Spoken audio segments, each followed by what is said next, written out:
এবারই প্রথম ডক্টর মোহাম্মদ ইউনূসের সরকারের বিরুদ্ধে আন্দোলনের ডাক দিয়েছে শেখ হাসিনার দল।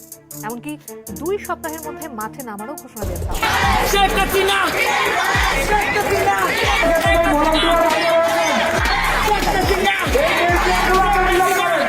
এদিকে অন্তর্বর্তীকালের সরকারের পদত্যাগের জন্য ছাত্র জনতা আবারও 24 ঘন্টার আলটিমেটাম দিয়েছে। ছাত্র জনতা বলেন, এই সরকার দেশের কোনো কাজেই আসেনি, বরং তারা দেশে আরো ক্ষতি করে যাচ্ছে।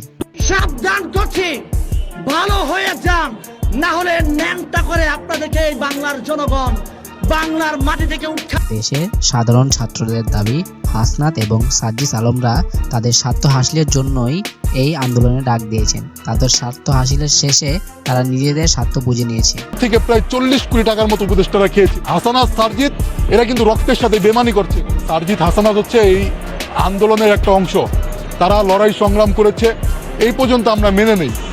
কিন্তু এখন আপনি দেখেন, ভিতরের খবর জানতে গেলে উপদেষ্টাদের যারা আছে, আসিফ, নাহিদের বাবা মিরপুরে আপনার অফিস দিয়ে।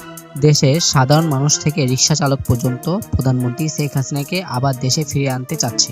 আমার জানা মতে প্রধানমন্ত্রী শেখ হাসিনা ভালো ছিল, কারণ উনি দেশের বিভিন্ন উন্নয়ন করেছিল। জয় বঙ্গবন্ধু জাতির পিতা, যারা সময় নগেছো, তারা যার স্বপ্ন দেখতেছো, শেখ হাসিনা তো দিল্লিকার নাটক হতেছে। তোরা মনে হয় এই বাংলাদেশের মূলও পাইবা না।